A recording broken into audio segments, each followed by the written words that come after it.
계속 고린도전서 말씀을 주일날 보다가 지난주에 이어서 10월 한 달은 우리 고린도전서 강의를 잠시 중단하고 또 주님께서 주시는 마음을 성령이 교육해 하시는 증거하기 원하시는 그 말씀을 함께 또 나누면 좋겠다라는 기도와 생각을 합니다.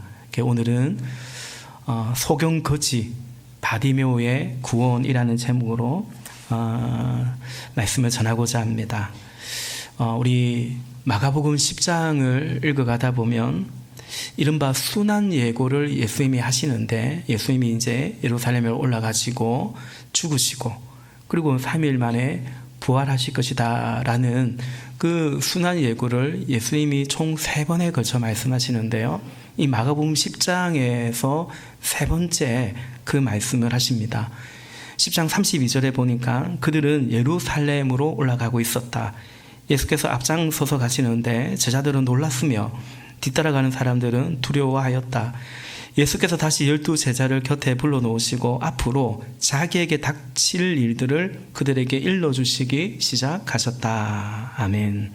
그러니까 예수님이 오늘 장소적 배경은 여리고지만 여리고가 목적지는 아니고요, 예수님은 어디로 가고 계시냐면 예루살렘으로 올라가고 계시고 이제 거기서 이제 고난을 받으시고 대속의 제물로 사실은 이 땅에 오신 그 목적을 이루시고, 예수님이 십자가에서 마지막에 하신 말씀이 나는 실패다라고 말씀하지 않으시고 다 이루었다라고 말씀하신 것처럼 이제 그 길을 주님은 가시는 것입니다. 그 순환 예고를 세 번째 말씀하시고 예루살렘으로 올라가는 그 길목에 있는 거죠.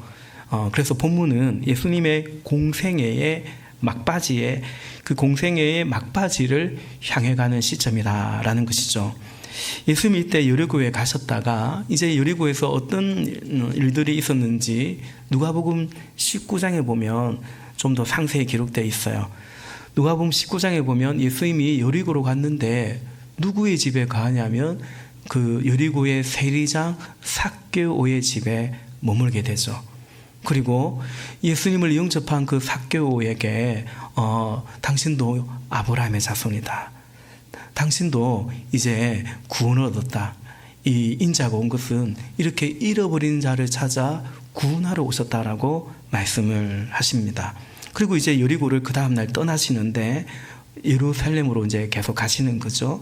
그 길에서 한 사람을 만나는데 누구냐면 눈이 먼, 이전 개역 성경에는 그냥 소경이라고 되어 있죠. 그래서 오늘 제목도 그냥 소경이라고 했습니다.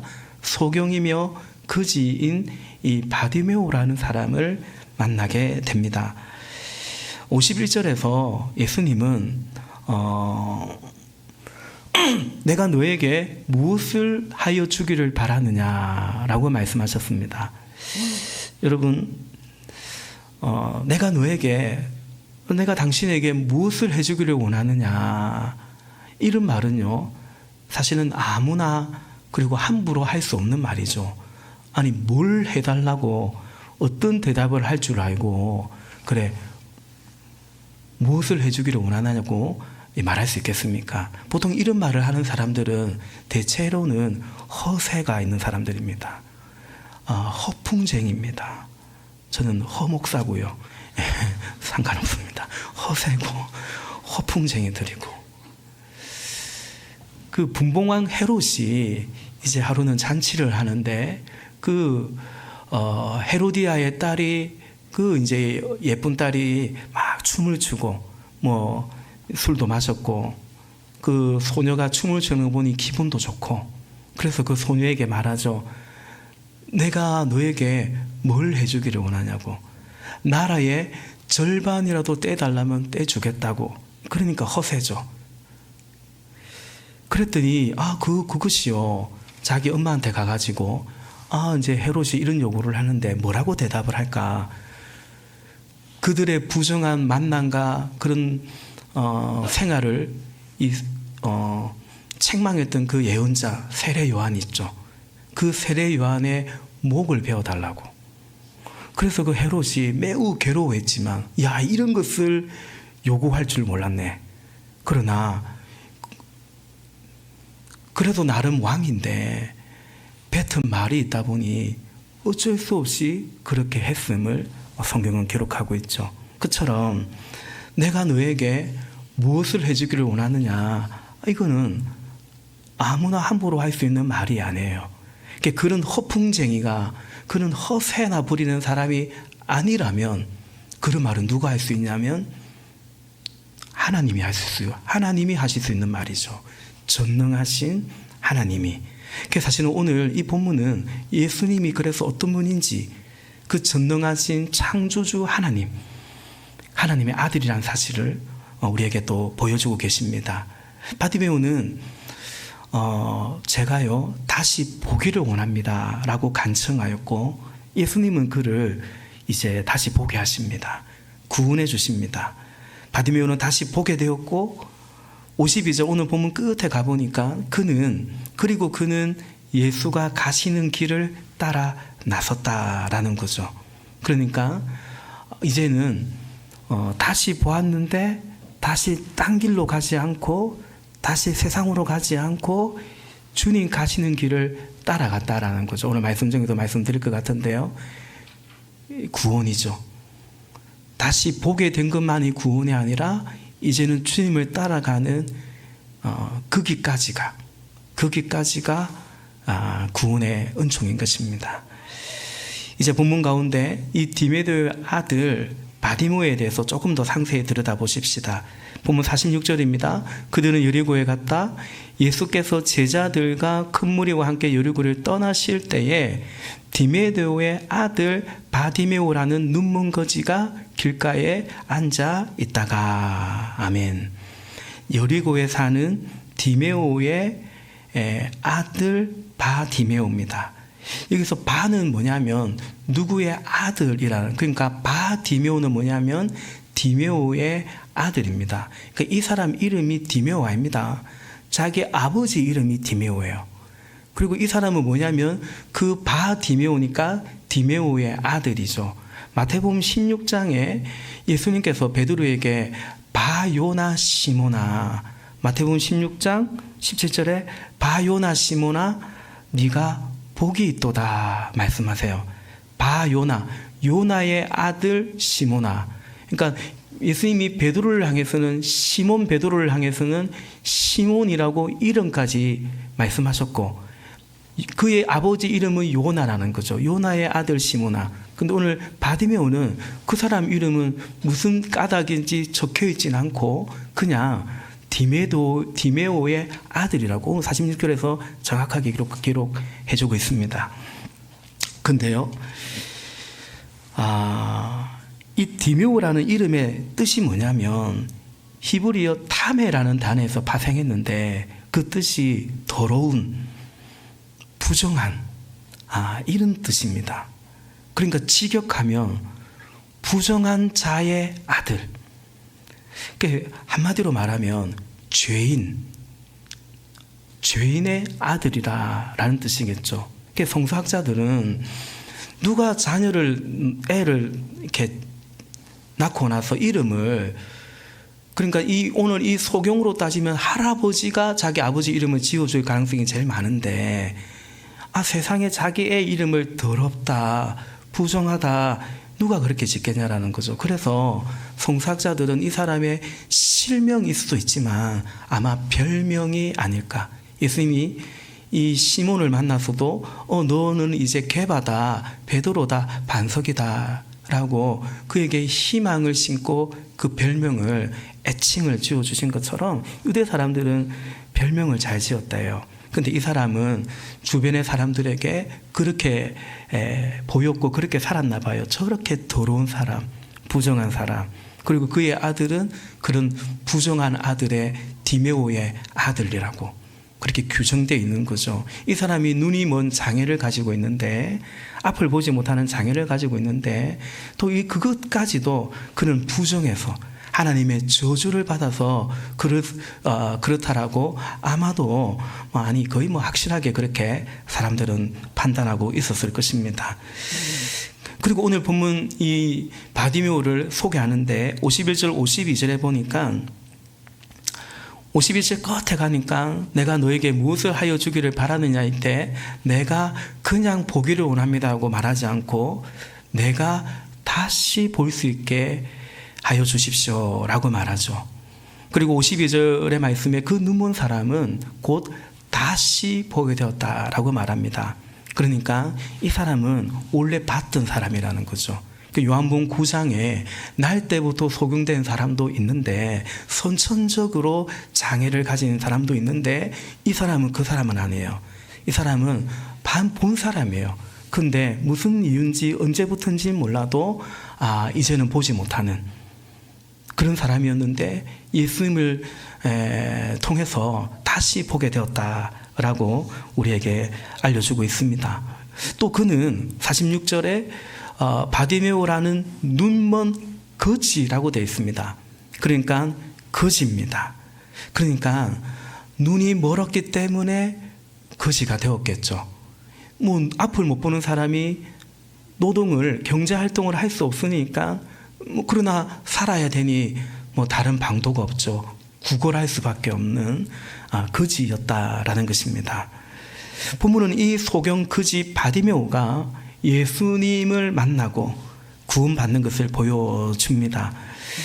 여러분 거지예요. 그래서 거지인 바디메오의 구원은 뭔가 많이 얻는 것, 그래서 살만한 것, 더 나아가 많이 가진 부자가 되는 것, 거지인 바디메오의 구원은 그런 거라고 볼 수 있겠습니다만은 그러나 꼭 그것이 구원이 아닙니다. 돈이 많아서 더 이상 거지로는 살지 않을 수는 있겠지만 그러나 거지 바디메오가 아닌 부자 바디메오가 되겠죠. 부자인 죄인이 되겠죠. 그래서 다만 그 거지에서 벗어나는 그 물질이 그의 구원은 아니라는 것을 말씀하죠. 또 그는 소경 바디메오입니다. 그러니 다시 앞을 보게 된다면 병 고침을 받게 된다면 그것이 그의 구원일 수 있고 사실은 그러면 참 좋겠습니다마는 그럴지라도 이제 그는 건강한 바디메오, 이제 앞을 또 세상을 잘 이렇게 보는 그런 바디메오, 그런 죄인이 되는 거죠. 진정한 구원은 아닌 것입니다. 그래서 이 바디메오에게 예수님은 52절에 너의 믿음이 너를 구원했다라고 말씀합니다. 그러니까 이 사람에게 있는 구원은 궁극적인 그리고 본질적인 구원이 뭔가에 대해서 말씀하시는 거죠. 그렇습니다, 여러분. 바디메오의 구원은 예수님의 은혜로 말미암아 그리고 그 은혜를 그가 받아들이는, 제가 종종 얘기하죠. 그게 믿음이라고요.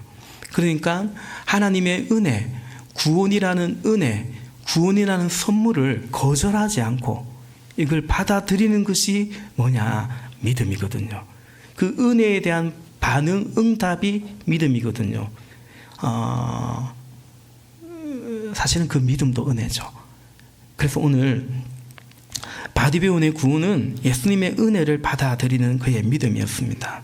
그래서 그는 더 이상 그냥 이제는 거지가 아닌 바디메오, 이제는 소경이 아닌 바디메오가 아니라 그는 이제 더 이상 부정한 죄인 바디메오가 아니라는 거죠. 이제 그리스도로 말미암아 하나님께 의롭다함을 받은, 구원을 얻은 하나님의 자녀가 되었기 때문입니다. 사랑하시는 여러분, 성경은 오늘 이 사람을 바디메오라고, 사람들은 그렇게 불을 불렀지만 성경은 이 세상이 다 바디메오라고 증거하죠. 모든 사람이 죄를 범하였다라고 말합니다. 의인은 없나니 하나도 없다라고 말합니다. 다만 모든 사람이 소경도 아니요 거지도 아닙니다. 그러나 모든 사람은 바디메오입니다. 그래서 오늘 모든 사람에게 어떤 하나님의 은혜가, 예수님을 통해서 어떤 은혜와 어떤 구원이 우리에게 임하는지, 우리는 그 구원이 필요한지, 그리고 구원받았다면 우리가 어떻게 그 복음을 증거해야 되는지에 대해서 오늘 말씀하고 있는 거죠. 이렇듯 그의 구원이 예수님의 은혜고 그 은혜를 받아들인 것이 바디메오 그의 믿음이었다고 말씀드렸는데, 이제 본문 속에서 바디메오에게 임한 죄인을 향한 예수님의 은혜는 무엇인지, 그리고 그 은혜에 대한 응답, 받아들이는 믿음이라는 건 어떤 것인지 오늘 바디메오를 통해서 조금 더 들여다보십시다. 첫 번째 바디메오에게 임한 은혜는 뭐냐면 47절에 보니까 나사렛 사람 예수가 지나가신다라는 말을 듣고 그래 있습니다. 예수님이 구주죠. 예수님이 복음이죠. 그러니까 뭐가 은혜냐면 예수님에 대해서 전해 듣는 것이 은혜인 것입니다. 우리 민족이 전혀 예수님을 몰랐는데 100여 년, 이제 100여 년도 훨씬 지났죠.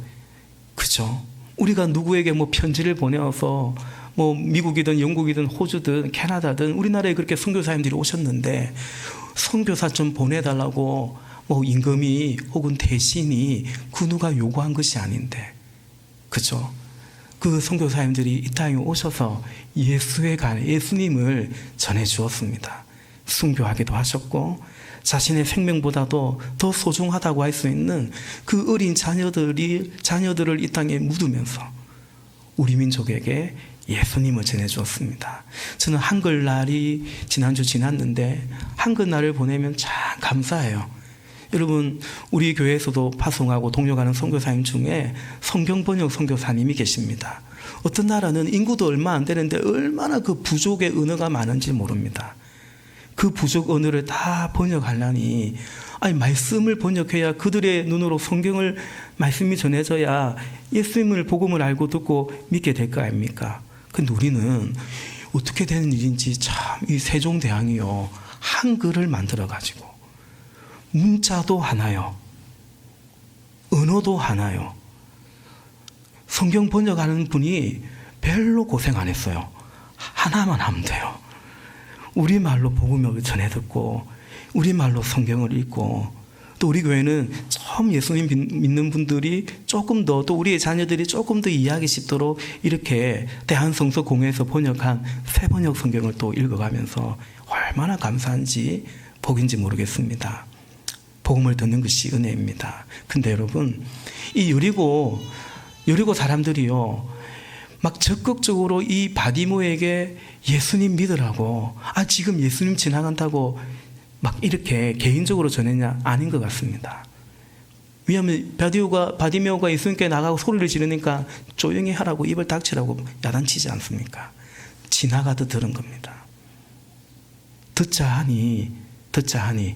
근데 이 사람은 예수님이 어떤 분인지 소문으로 알고 있었던 거죠. 그는 날 때부터 소경된 자도 고치기도 하신 분이고, 이사야서 말씀을 통해서 예수님이 누가복음 4장에 말하는 것처럼 주의 성령이 임하고 기름 부음을 받았을 때 메시아가 오면 갇힌 자를 자유케 하고 억눌린 자를 자유케 하고 그리고 눈먼 자를 다시 보게 하며, 그 메시아에 대한, 그래서 오늘 이 소경이 예수님을 뭐라고 고백하냐면 다윗의 자손이라고, 다윗의 자손으로 오시는 이가 그리스도거든요. 그렇게 고백하죠. 그냥 지나치듯 예수가 지나간다는 말을 들은 것 같습니다. 여러분, 복음은 전하는 자에게 있지 않습니다. 얼마나 우리가 할 수 있다면 전도를 잘하면 좋겠지만 예수를 전하는 것입니다. 우리 지난주에 수가성의 우물가의 여인이 무슨 전도 훈련을 받은 게 아닙니다. 그냥 내가 만난 예수님을 전한 겁니다. 그 사람, 그 동네에서 인기 있는 사람, 존경받는 사람 아니었습니다. 손가락질을 하는 사람, 남편이 도대체 몇 명이야, 저 여자. 그래서 그 여인도 동네 사람 피해 다녔던 사람인데 그가 예수님을 전했던 거죠. 그랬더니 그 동네 사람이 예수께로 나왔다는 거 아닙니까? 여러분, 우리 교회에서도 종종 그런 간증을, 그런 얘기를 합니다. 그냥 내가 우리가 이렇게 VIP로 품고 공을 들이며 전도도 하지만 어떤 사람은 그냥 지나가듯 얘기하다가 우리 교회 한번 나와볼래? 요즘 교회를 안 가고 있어? 우리 교회 한번 와볼래? 오라고도 아니에요. 와볼래? 그랬는데 왔어요.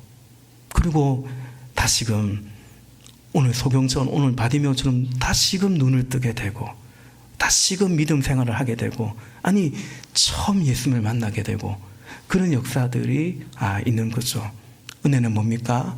예수님에 관해서 듣는 것이 은혜입니다.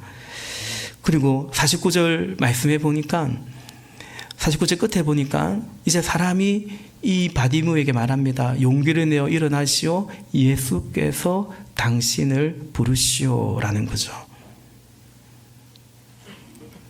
예수님은 목마른 사람은 누구든지 오라고 하셨어요. 지금도 마찬가지입니다. 그런데 누구든지 그냥 걸러지듯이 그렇게 하나님의 자녀가 되는 게 아니고, 주님이 오늘 이 소경 바디메오를 당신을 부르시오, 지명하여 부르시는 것처럼 하나님은 우리를 그렇게 부르시는 거예요.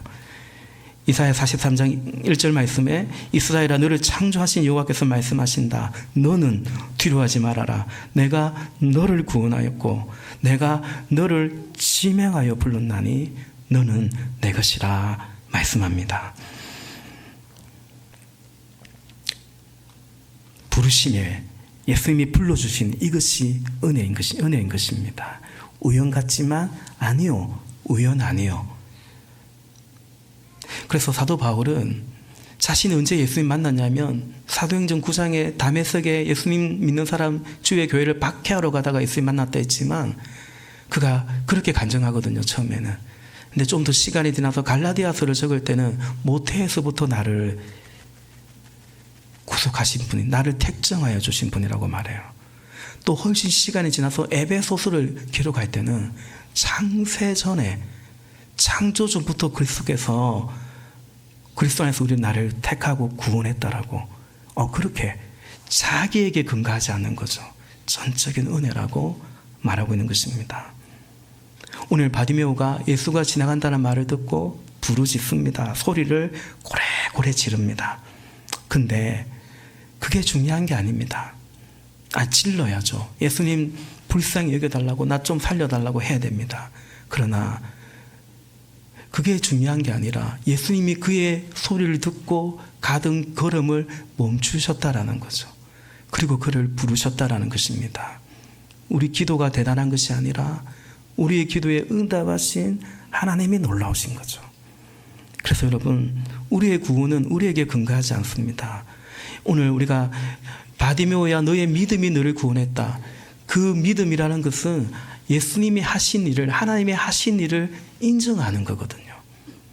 그러니까 이 사람의 믿음에 근거한 구원이 아니라 오직 구원은 전적인 하나님의 은혜요.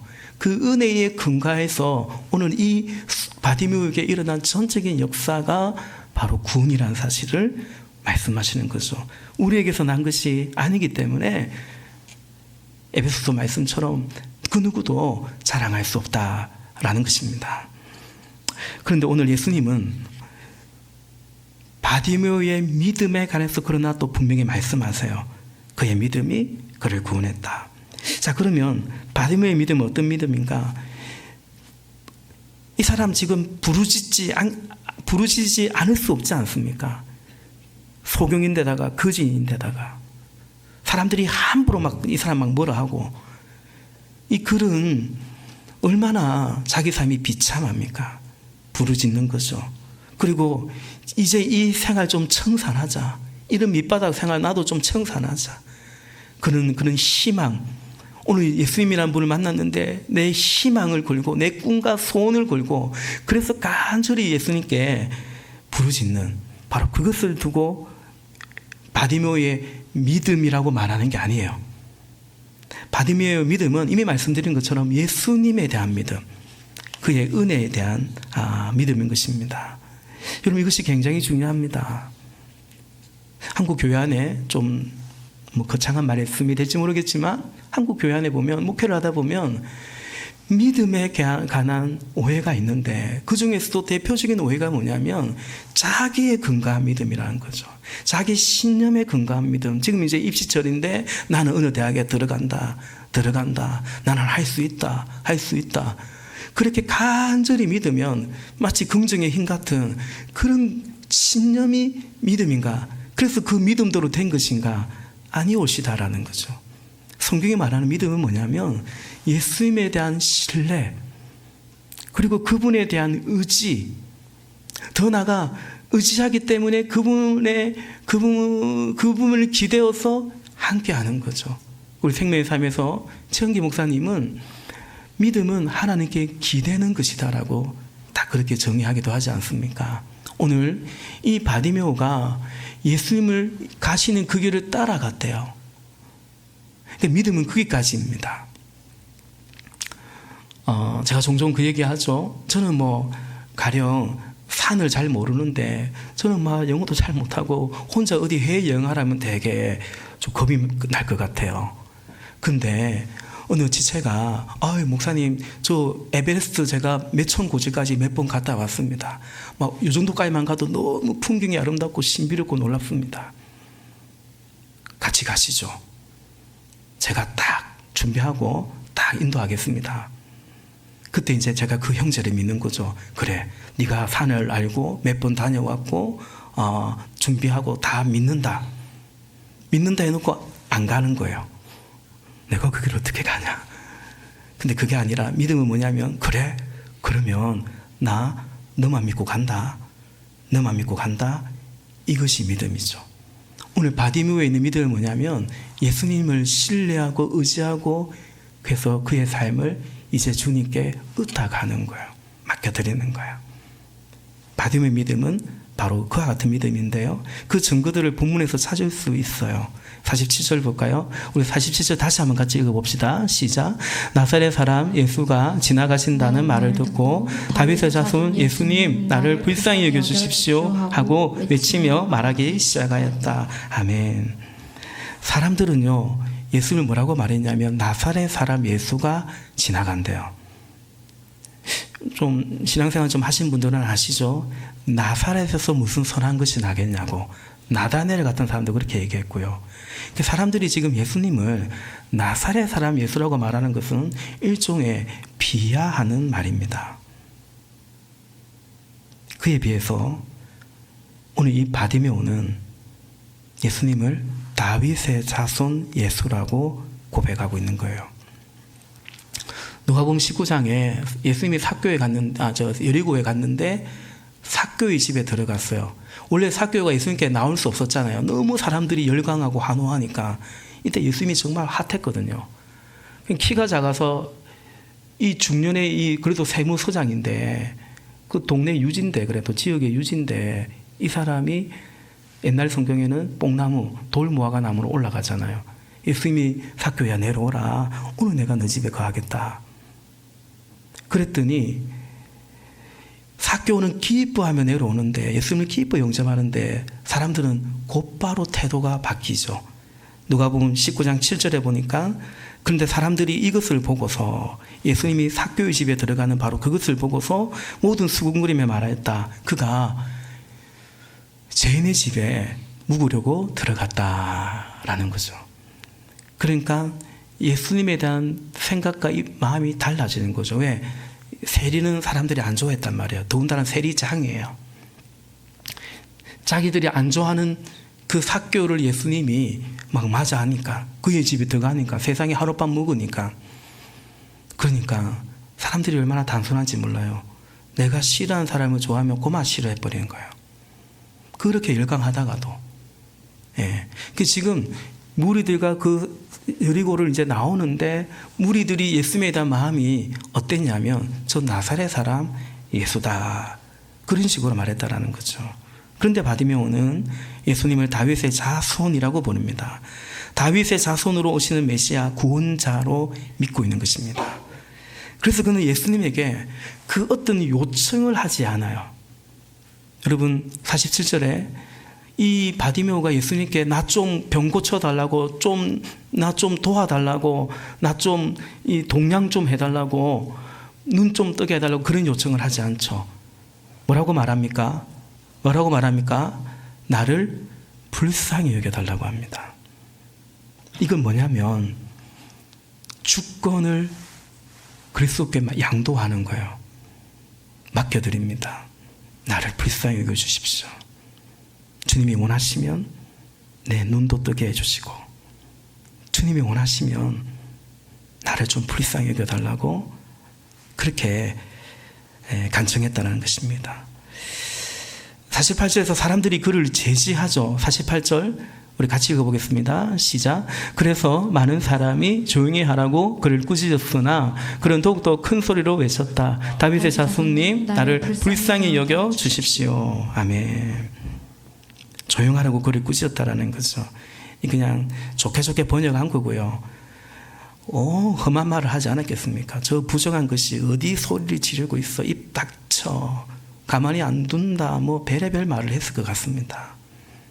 그러나 그는 사람들에게 굴하지 않고 여전히 예수님께 매달리죠. 다윗의 자손이여, 나를 불쌍히 여겨주십시오. 여러분, 오늘 소경 바디메오가 예수님께 나아가는데 예수님 따르려고 하는데 방해가 있습니다. 늘 그래요.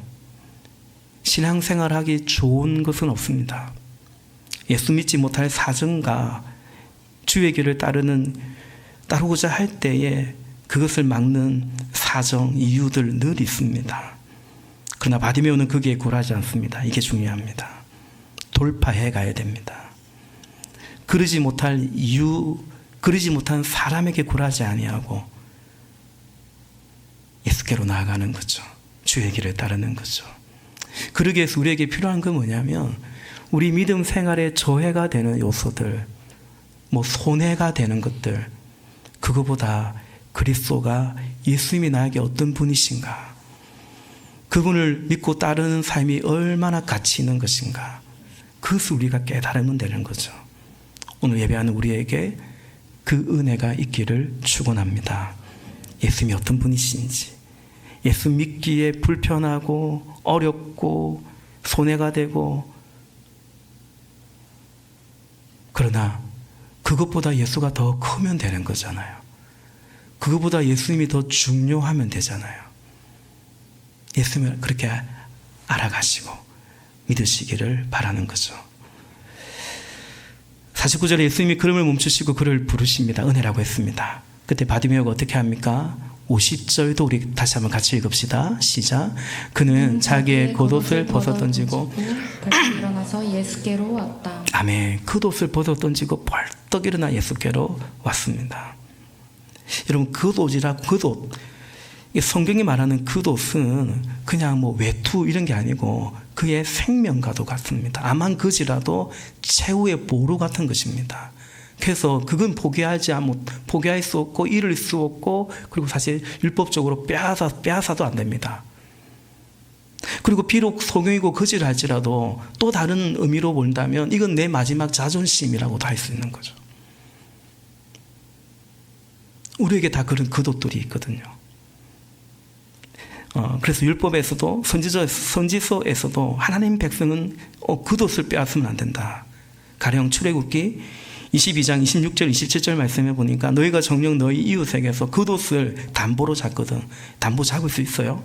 근데 겉옷마저도 담보로 잤거든. 그러면 해가 지기 전에 그에게 돌려주어야 한다. 이게 명령입니다. 27절, 그가 덮을 것이라고는 오직 그것뿐이다. 몸을 가릴 것이라고는 그 겉옷밖에 없는데 무엇을 덮고 다겠느냐. 이 8cm은 해가 지면 갑자기 엄청 춥거든요. 거의 담요 같은 거예요. 겉옷은 그런 거예요. 생존이 걸려 있는 거예요. 그래서 그가 나에게 부르시면 하나님, 내 비록 빚지고 당연히 빚 갚아야 되는데 못 갚아가지고 그 담보로 가져갔는데 겉옷마저도 뺏겼어요. 그러면 그가 하나님께 부르짖으면 자애로운 나는 들어주지 않을 수 없다라는 거예요. 결국 심판은 누구에게 임합니까? 돈 빌려주고 받지 못해서 어쩔 수 없이 담보로 그 겉옷 가져간 사람, 그럴지라도 겉옷은 돌려주라고, 그만큼 소중하고 중요한 겁니다. 근데 바디메오는 겉옷을 벗어 던지고, 다시 말해 모든 것을 주님께 맡기며 전심으로 믿었다라는 거죠. 예수도 한번 믿어볼까? 예배당에도 한번 나가볼까? 그 정도가 그런 게 아니라 전적으로 예수를 의지하는 것입니다. 믿음은 원래 그런 거거든요. 두 주인을 섬기는 것이 믿음이 아니고요.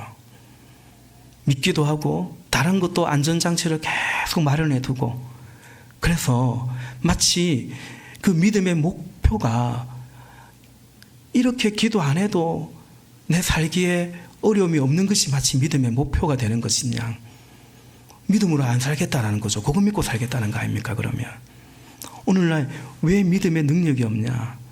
왜 믿지만 믿는 자로서 믿음을 지키고 믿을 뿐만 아니라 믿음으로 살아가는 것이 그게 능력인데, 하나님 나라는 말했지 않고 능력이 있다고 했는데, 우리가 전적으로 주님을 믿을 때 우리 각자에게 있는 그 겉옷마저도 내어 던지고 예수님께 갈 때, 먼저 그의 나라와 그의 의를 구할 때 하나님의 나라에 하나님의 능력을 경험하게 되는 것입니다. 그런 믿음이요, 그런 우리의 삶이 되기를 다시 한번 예수님 이름으로 축복합니다.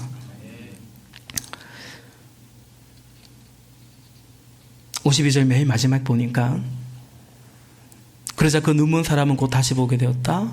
그리고 그는 예수가 가시는 길을 따라 나섰다. 이미 말씀드렸네요. 다시 보게 된 그는 다시 딴 길로 가지 않습니다. 이제는 주의 길을 따랐습니다. 이것이 구원이며 여기까지가 구원이죠. 여기까지가 우리를 향한 하나님의, 바디메오를 향한 하나님의 은혜이죠.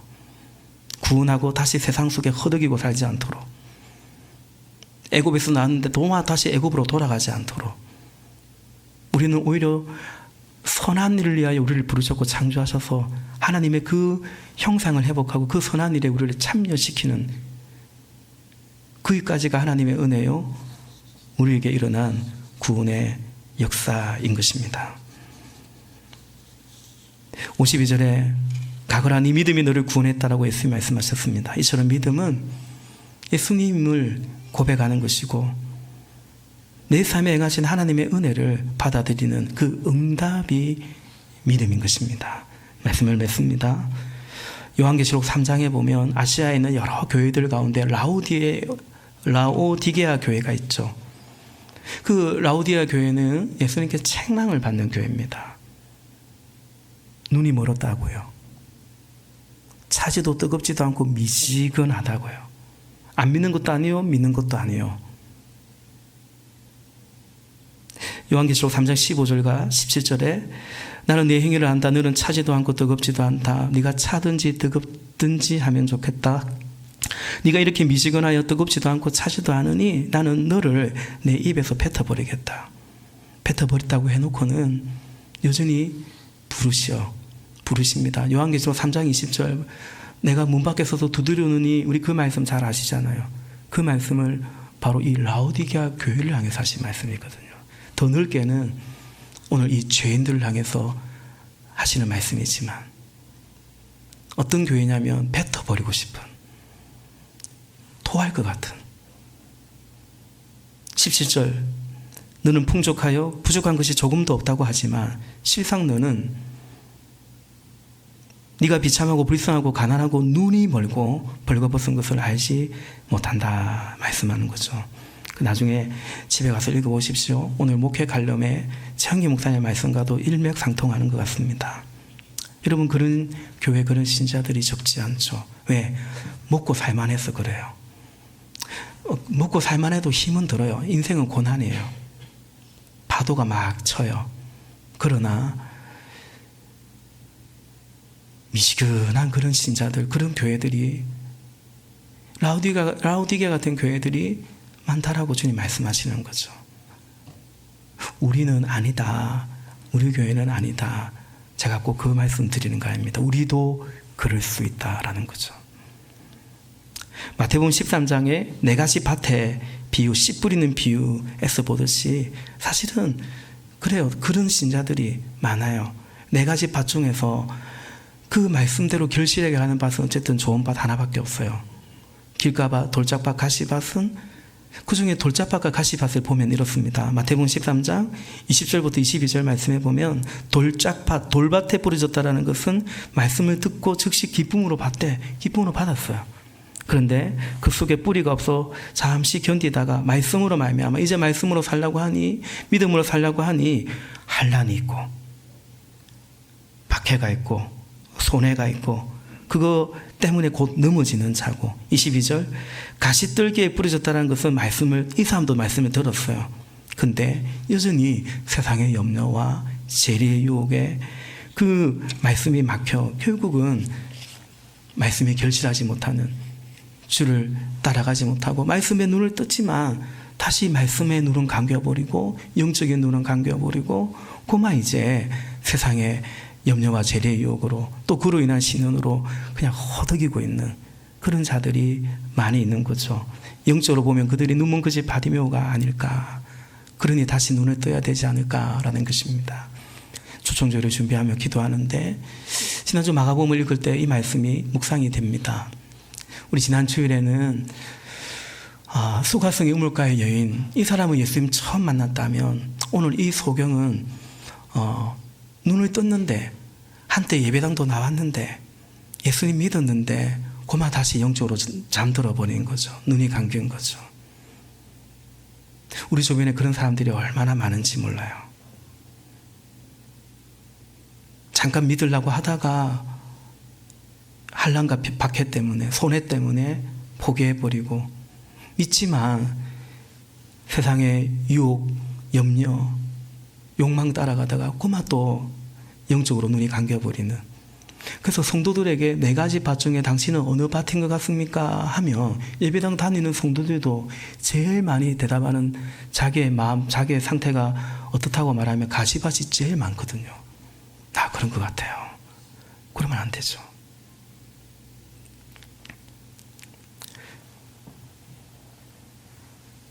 요한계시록 3장 18절과 19절, 그 라오디아 교회를 향한 주님의 말씀입니다. 그러므로 나는 네게 권한다. 네가 부유하게 되려거든 불에 정연한 금을 내게서 사고 네가 벌거벗은 수치를 가려서 드러내지 않으려거든. 다 우리가 원하는 거잖아요. 그러면 흰 옷을 살 수 있고 네 눈이 밝아지려거든 안약을 사서 눈에 발라라. 오늘 우리의 이 예배가, 오늘 이 말씀이 신약과 구약의 영적인 안약인 이 하나님의 말씀이 우리의 눈에 다시 밝혀지는 그와 같은 말씀이고 그와 같은 예배이기를 간절히 소망합니다.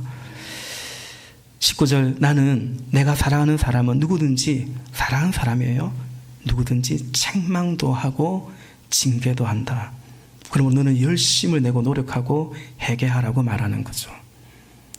예배 한번 딱 드리고 세상 사람들, 세상 속에서 치열한 삶 속에서 그냥 그 정도 신앙생활 해서 여러분 말 그대로 우리가 영적으로 깨어있기가 힘듭니다.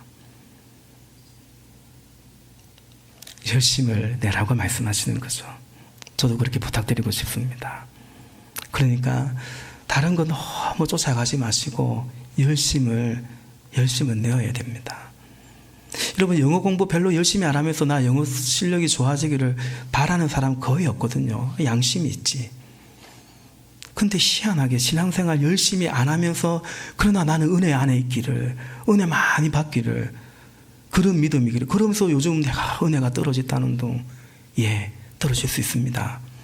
하나님은 변함이 없어요. 하나님은 여전히 건면하시는 거죠. 열심을 내시고 주님 앞에 나오기를 원하는 거죠. 그래서 여러분 오늘 이 바디메오가 구원받는 것이 단지 물질이나 건강이 아니라 예수님께 나와야 했던 것처럼 그렇습니다.